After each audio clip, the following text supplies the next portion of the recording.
ಆತ್ಮೀಯ ಬಂಧುಗಳೇ, ಶ್ರೀಮದ್ ಭಾಗವತಂ ಸ್ಕಂದ 3 ಭಾಗ 1 ಅಧ್ಯಾಯ 14 ಸಂಧ್ಯಾ ಸಮಯದಲ್ಲಿ ದ್ವಿತೀಯ ಗರ್ಭಧಾರಣೆ. ಇದರಿಂದ ಇವತ್ತು 31ನೇ ಶ್ಲೋಕವನ್ನ ತಿಳ್ಕೊಳ್ಳೋಣ. ಶ್ಲೋಕ 31. ಸ ವಿದಿತ್ವಾಥ ಭಾರ್ಯಾಯಾಸ್ತಂ ನಿರ್ಬಂಧಂ ವಿಕರ್ಮಣಿ ನತ್ವಾದಿಷ್ಟಾಯ ರಹಸಿ ತಯಾಥೋಪ ವಿವೇಶಹಿ. ಅನುವಾದ: ತನ್ನ ಪತ್ನಿಯ ಉದ್ದೇಶವನ್ನು ಅರ್ಥ ಮಾಡಿಕೊಂಡ ಕಶ್ಯಪರು ನಿಷಿದ್ಧ ಕಾರ್ಯಕ್ಕೆ ಒಪ್ಪಬೇಕಾಯಿತು.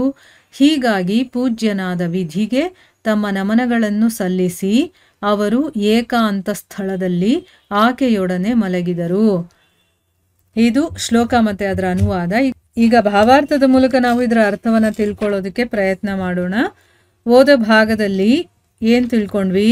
ಮೈತ್ರೇಯರು ಹೇಳ್ತಾರೆ, ದಿತಿಗೆ ಗಂಡ ಹೇಳಿದ್ರು ಕೂಡ ಅವಳಿಗೆ ಆ ಲೈಂಗಿಕ ತೃಪ್ತಿ ಬೇಕು ಅನ್ನುವಂತಹ ಒಂದು ತೀವ್ರತೆ ಇದ್ದಿದ್ರಿಂದ, ಮನ್ಮಥನಿಂದ ಕಾಮಪೀಡಿತಳಾಗಿದ್ರಿಂದ ಅವಳು ನಾಚಿಕೆ ಬಿಟ್ಟ ಬೀದಿಚಾರಿಣಿಯ ಹಾಗೆ ಬ್ರಾಹ್ಮಣ ಮುನಿಯ ವಸ್ತ್ರವನ್ನ ಹಿಡ್ಕೊಳ್ತಾಳೆ. ಅಂದ್ರೆ ಅಲ್ಲಿ ರಿಕ್ವೆಸ್ಟ್ ಮಾಡ್ಕೊಳ್ತಾ ಇದ್ದಾಳೆ, ನನ್ನ ಆಸೆಯನ್ನ ಪೂರೈಸಿ ಅಂತನ್ಬಿಟ್ಟು. ಈಗ ಮುಂದುವರೆದು ಹೇಳ್ತಾರೆ, ತನ್ನ ಪತ್ನಿಯ ಉದ್ದೇಶವನ್ನ ಅರ್ಥ ಮಾಡ್ಕೊಂಡಂತ ಕಶ್ಯಪರು ಏನ್ ಮಾಡಿದ್ರು? ನಿಷಿದ್ಧವಾಗಿರುವಂತ ಕೆಲಸವನ್ನ ಮಾಡಲೇಬೇಕಾದಂತ ಒಂದು ಸಂದರ್ಭ ಒದಗಿ ಬಂದಿದೆ.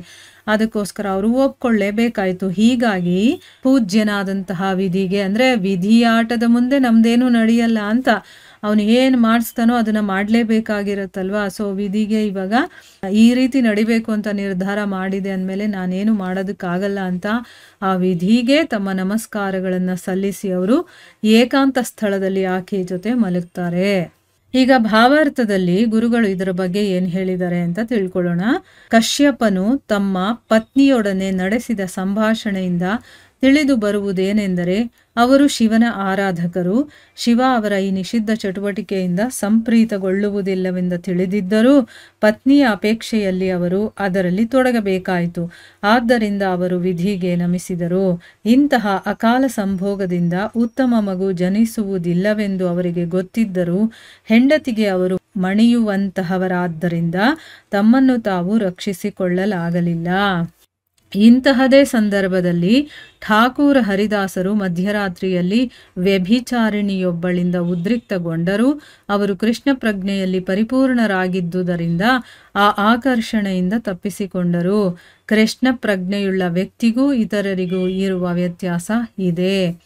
ಇಲ್ಲೇನ್ ಹೇಳ್ತಾ ಇದ್ದಾರೆ ಅಂತಂದ್ರೆ, ಕಶ್ಯಪ ಮುನಿಗಳು ತಮ್ಮ ಪತ್ನಿಯ ಜೊತೆ ನಡೆಸಿದಂತ ಸಂಭಾಷಣೆಯಿಂದ ನಮಗೇನ್ ಗೊತ್ತಾಗುತ್ತೆ ಅಂತಂದ್ರೆ, ಅವರು ಶಿವನ ಆರಾಧಕರು. ಈ ರೀತಿ ನಾನು ನಿಷಿದ್ಧ ಚಟುವಟಿಕೆ ಮಾಡೋದ್ರಿಂದ ಶಿವ ಸಂಪ್ರೀತನಾಗೋದಿಲ್ಲ, ಅಂದ್ರೆ ಅವನಿಗೆ ಇಷ್ಟ ಆಗೋದಿಲ್ಲ ಅಂತ ಗೊತ್ತಿದ್ರು ಕೂಡ ಈಗ ಪತ್ನಿಯ ಆಸೆಯನ್ನ ಈಡೇರಿಸ್ಬೇಕಲ್ವಾ, ಅದಕ್ಕೋಸ್ಕರ ಅವರು ಆ ಕಾರ್ಯದಲ್ಲಿ ತೊಡಗಬೇಕಾಯಿತು. ಅದಕ್ಕೋಸ್ಕರನೇ ಅವರು ವಿಧಿಗೆ ನಮಸ್ಕಾರವನ್ನ ಮಾಡ್ಕೊಳ್ತಾ ಇದ್ದಾರೆ. ಅಂದ್ರೆ ಇಂಥ ಒಂದು ಅಕಾಲ ಸಂಭೋಗದಿಂದ ಒಂದು ಉತ್ತಮವಾದಂತಹ ಮಗು ಹುಟ್ಟೋದಿಲ್ಲ ಅನ್ನೋದು ಅವ್ರಿಗೆ ಗೊತ್ತಿದ್ರು ಕೂಡ ಈಗ ಹೆಂಡತಿ ಹೇಳಿದಂತಹ ಮಾತಿಗೆ ಅವರು ಒಪ್ಕೊಳ್ಳಲೇಬೇಕಾದಂತಹ ಒಂದು ಪರಿಸ್ಥಿತಿ ಇದ್ರಿಂದ ಅವರು ತಮ್ಮನ್ನ ತಾವು ರಕ್ಷಣೆ ಮಾಡ್ಕೊಳ್ಳೋದಕ್ಕಾಗ್ಲಿಲ್ಲ. ಆದ್ರೆ ಅವ್ರು ಮಾಡ್ಬೋದಾಗಿತ್ತು. ಯಾಕಂದ್ರೆ ಈಗ ಹೆಂಡತಿ ಮಾತಿಗಿಂತ ಧರ್ಮದಲ್ಲಿ ಏನಿದೆಯೋ ಅದ್ರ ಪ್ರಕಾರ ನಡ್ಕೋಬೇಕು, ನಾನು ಇದನ್ನ ಕೇಳಬಾರದು ಅಂತ ಅವ್ರ ಮನ್ಸಲ್ಲಿ ಇರ್ಬೋದಾಗಿತ್ತು, ಮಾಡ್ಬೋದಾಗಿತ್ತು. ಆದ್ರೆ ಅವರು ತಮ್ಮನ್ನ ತಾವು ರಕ್ಷಣೆ ಮಾಡ್ಕೊಳಕ್ಕಾಗ್ಲಿಲ್ಲ. ಅಂದ್ರೆ ಕೆಲವೊಂದು ಘಟನೆಗಳು ಹೇಗೆ ನಡೆಯುತ್ತೆ ಅಂತಂದ್ರೆ, ತಮ್ಮ ಇಂದ್ರಿಯಗಳನ್ನ ತಾವು ಕೂಡ ಅದು ಕಂಟ್ರೋಲ್ ಮಾಡ್ಕೊಳಕ್ಕಾಗಲ್ಲ. ಆ ಪರಿಸ್ಥಿತಿಗೆ ನಾವು ಹೋಗೋಡ್ಬೇಕಾಗತ್ತೆ. ಆ ರೀತಿ ಒಂದು ಸಂದರ್ಭಗಳು ಬಂದ್ಬಿಡುತ್ತೆ.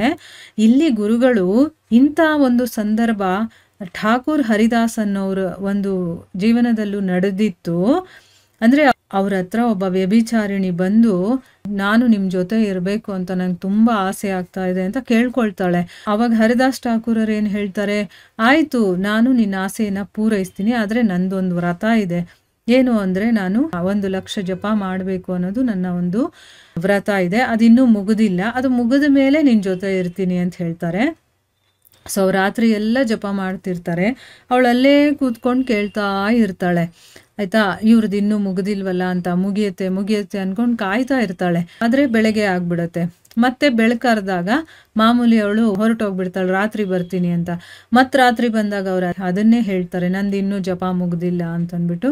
ಸೊ ಆಗ ಅವರು ಜಪ ಮಾಡ್ಕೊಂಡು ಕೂತಿರ್ತಾರೆ, ಅವಳು ಅಲ್ಲೇ ಅದನ್ನು ಕೇಳಿಸ್ಕೊಂಡು ಮಲ್ಕೊಂಡಿರ್ತಾಳೆ. ಈ ರೀತಿ ಅಂದರೆ ಒಬ್ಬ ವ್ಯಭಿಚಾರಿಣಿ ತಮ್ಮ ಮುಂದೆ ಇದ್ರೂ ಕೂಡ ತಮ್ಮ ಇಂದ್ರಿಯಗಳನ್ನು ತಮ್ಮ ಹತೋಟಿಯಲ್ಲಿ ಇಟ್ಕೊಂಡಿದ್ದವರು ಅವರು. ಯಾವತ್ತೂ ಅವರು ಅದಕ್ಕೆ ಹೋಗೋಡ್ಲಿಲ್ಲ.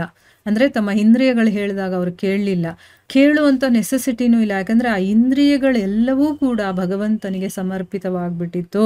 ಅವಳು ಪ್ರತಿದಿನ ಬರ್ತಾ ಇದ್ಲು, ಇವ್ರನ್ನ ಕೇಳಿದಾಗ ಅವ್ರು ಇನ್ನೂ ಜಪ ಮಾಡ್ತಿದ್ರು. ಮತ್ತು ಬೆಳಗ್ಗೆ ಆಗಷ್ಟರಲ್ಲಿ ಅವಳು ವಾಪಸ್ ಹೋಗ್ತಿದ್ಲು, ಮತ್ತೆ ರಾತ್ರಿ ಬಂದರೆ ಇದೆ. ಹೀಗೆ ಆಗಿ ಅವಳಿಗೆ ಆ ನಾಮ ಜಪದಲ್ಲಿ ಆಸಕ್ತಿ ಬಂದ್ಬಿಡುತ್ತೆ. ಅವಳು ವ್ಯಭಿಚಾರಿಣಿಯಾಗಿ ಕೆಲಸ ಮಾಡ್ತಿರ್ತಾಳಲ್ಲ, ಅದನ್ನು ಬಿಟ್ಟು ಅವಳು ಇವರ ಶಿಷ್ಯಳಾಗ್ಬಿಡ್ತಾಳೆ. ಆ ರೀತಿಯ ಒಂದು ಘಟನೆ ನಡೆಯುತ್ತೆ. ಸೊ ಅದನ್ನು ಇಲ್ಲಿ ಗುರುಗಳು ಹೇಳ್ತಾ ಇದ್ದಾರೆ. ತುಂಬ ಚೆನ್ನಾಗಿದೆ ಆ ಕತೆ ಕೂಡ. ಯಾರ ಮನಸ್ಸಿನಲ್ಲಿ ಭಗವಂತನ ಚಿಂತನೆ ಸದಾ ಇರುತ್ತೋ ಅವರು ಪರಿಪೂರ್ಣರಾಗಿರ್ತಾರೆ, ಆ ಭಗವಂತನ ಒಂದು ವಿಚಾರದಲ್ಲೇ ಮುಳುಗಿರ್ತಾರೆ. ಆವಾಗ ಏನಾಗುತ್ತೆ, ಈ ರೀತಿಯ ಒಂದು ಆಕರ್ಷಣೆಯಿಂದ ಅವರು ತಪ್ಪಿಸ್ಕೊಳ್ತಾರೆ. ಯಾರು ಭಗವಂತನನ್ನು ಸದಾ ನೆನಪಿಸ್ಕೊಳ್ಳೋದಿಲ್ವೋ ಅವ್ರು ಎಂಥದಾದ್ರೂ ಒಂದು ಈ ರೀತಿಯ ಸಂದರ್ಭಗಳು ಬಂದಾಗ ಬಿದ್ದೋಗ್ತಾರೆ. ಆಯಿತಾ. ಇಲ್ಲಿ ನೋಡಿ, ಅವರು ಎಷ್ಟೆಲ್ಲ ಸಾಧನೆಗಳನ್ನು ಮಾಡ್ತಾ ಇದ್ರು ಕೂಡ ಇಲ್ಲಿ ಹೆಂಡತಿ ಹೇಳಿದಂಥ ಮಾತಿಗೆ ಅವರು ಒಪ್ಕೊಂಡ್ಬಿಟ್ರು. ಹೇಗಾಗತ್ತದು, ಒಪ್ಕೊಳ್ಳೋದೇನೂ ಇರ್ಬೋದಾಗಿತ್ತು. ಆದರೂ ಕೂಡ ಅವರು ತಮ್ಮನ್ನ ತಾವು ರಕ್ಷಣೆ ಮಾಡ್ಕೊಳಕ್ಕಾಗಲಿಲ್ಲ. ಆದರೆ ಹರಿದಾಸ್ ಠಾಕೂರರು ವ್ಯಭಿಚಾರಿಣಿಯಿಂದನೂ ಕೂಡ ಅವರು ತಪ್ಪಿಸ್ಕೊಳ್ತಾರೆ. ಯಾಕೆ, ಅವರು ತಮ್ಮ ಮನಸ್ಸನ್ನು ಆ ಕೃಷ್ಣನಲ್ಲಿ ಇಟ್ಟಿದ್ರು, ಅದರಿಂದ ಅವರಿಗೆ ಏನೂ ಆಗಲಿಲ್ಲ. ಕೃಷ್ಣ ಭಕ್ತಿ ಇರುವಂಥವ್ರಿಗೂ ಮತ್ತು ಬೇರೆಯವ್ರಿಗೂ ಇರುವಂಥ ವ್ಯತ್ಯಾಸ ಇದೆ ಅಂತಂದ್ಬಿಟ್ಟು ಇಲ್ಲಿ ಗುರುಗಳು ಹೇಳ್ತಾ ಇದ್ದಾರೆ. ಕಶ್ಯಪ ಮುನಿಗಳು ಮಹಾವಿದ್ವಾಂಸರು, ಜ್ಞಾನಿಗಳೂ ಆಗಿದ್ರು. ಅವರಿಗೆ ಶಿಸ್ತುಬದ್ಧ ಜೀವನದ ವಿಧಿ ನಿಯಮಗಳು ಗೊತ್ತಿದ್ದವು. ಆದರೂ ಲೈಂಗಿಕ ಬಯಕೆಯ ಆಕ್ರಮಣದಿಂದ ಅವರು ತಮ್ಮನ್ನು ತಾವು ರಕ್ಷಿಸಿಕೊಳ್ಳಲಾಗಲಿಲ್ಲ. ನೋಡಿ, ಕಶ್ಯಪ ಮುನಿಗಳು ಸಾಮಾನ್ಯ ವ್ಯಕ್ತಿ ಅಲ್ಲ, ಮಹಾವಿದ್ವಾಂಸರು, ಜ್ಞಾನಿಗಳು. ಅವರಿಗೆ ಯಾವ ರೀತಿ ಒಂದು ಜೀವನ ನಡೆಸಬೇಕು, ಅದರಲ್ಲಿರುವಂಥ ವಿಧಿ ನಿಯಮಗಳು, ಶಿಸ್ತುಬದ್ಧ ಜೀವನವನ್ನು ಹೇಗೆ ನಡೆಸ್ಬೇಕು ಎಲ್ಲ ಗೊತ್ತಿತ್ತು. ಆದರೂ ಕೂಡ ಲೈಂಗಿಕ ಬಯಕೆಯ ಬಗ್ಗೆ ಅವಳು ಹೇಳಿದ ತಕ್ಷಣ ಅದರಿಂದ ತಮ್ಮನ್ನು ತಾವು ರಕ್ಷಣೆ ಮಾಡ್ಕೊಳಕ್ಕಾಗಲಿಲ್ಲ. ಆದರೆ ಹರಿದಾಸ ಠಾಕೂರು ಬ್ರಾಹ್ಮಣ ಕುಟುಂಬದಲ್ಲಿ ಹುಟ್ಟಿದವರಲ್ಲ, ಅಥವಾ ಸ್ವಯಂ ಬ್ರಾಹ್ಮಣರು ಕೂಡ ಆಗಿರಲಿಲ್ಲ. ಆದರೂ ಅವರು ಕೃಷ್ಣ ಪ್ರಜ್ಞೆ ಉಳ್ಳವರಾದುದರಿಂದ ಇಂತಹ ಆಕ್ರಮಣದಿಂದ ತಮ್ಮನ್ನು ತಾವು ರಕ್ಷಿಸಿಕೊಂಡರು. ಠಾಕೂರ್ ಹರಿದಾಸರು ಪ್ರತಿನಿತ್ಯ ಭಗವಂತನ ಪವಿತ್ರ ನಾಮವನ್ನು 3 ಲಕ್ಷ ಸಲ ಜಪಿಸುತ್ತಿದ್ದರು.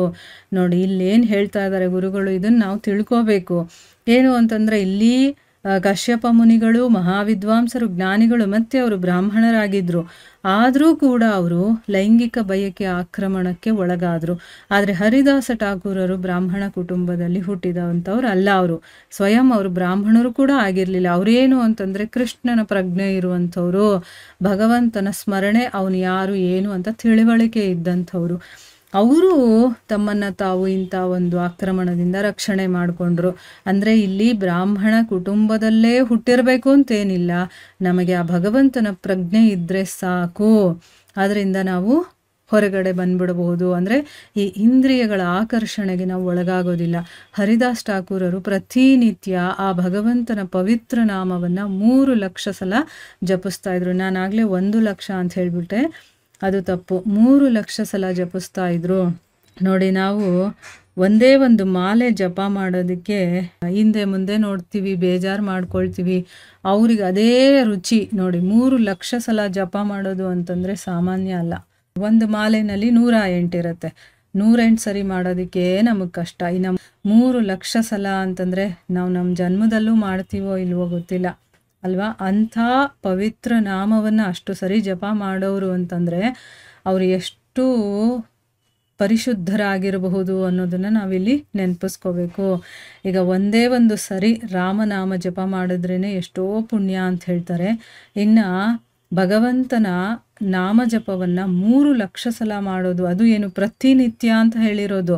ಒಂದು ದಿವಸಕ್ಕೆ 3 ಲಕ್ಷ ಅಂತಂದರೆ ಇನ್ನೆಷ್ಟು ಜಪ ಮಾಡಿರಬೇಕು, ಎಷ್ಟು ಲಕ್ಷಗಳಲ್ಲ, ಇನ್ನೂ ಜಾಸ್ತಿನೇ ಬಿಲಿಯನ್ಗಳಾಗ್ಬಿಟ್ಟಿರಬೇಕು ಅವ್ರು ಜಪ ಮಾಡಿರುವಂಥದ್ದಲ್ವ. ತುಂಬ ಶ್ರೇಷ್ಠವಾದಂತಹ ಭಕ್ತರು ಇವರೆಲ್ಲ. ಅವರ ಜೀವನ ಚರಿತ್ರೆಗಳೆಲ್ಲ ಓದ್ತಾ ಇದ್ರೆ ತುಂಬ ಚೆನ್ನಾಗಿರುತ್ತೆ. ಆದರೆ ನಮಗೆ ಅದೆಲ್ಲ ಓದೋ ಭಾಗ್ಯ ಬೇಕಷ್ಟೇ. ಅದನ್ನು ಓದೋದು ಕೇಳೋದು ಎಲ್ಲ ನಾವು ಪಡ್ಕೊಂಬಂದಿದ್ರೆ ನಿಜವಾಗ್ಲೂ ನಮ್ಗೆ ಅದೆಲ್ಲ ಸಿಗುತ್ತೆ. ಸೊ ಇಲ್ಲಿಗೆ ನಾವು ನಿಲ್ಲಿಸೋಣ. ಹರೇ ಕೃಷ್ಣ.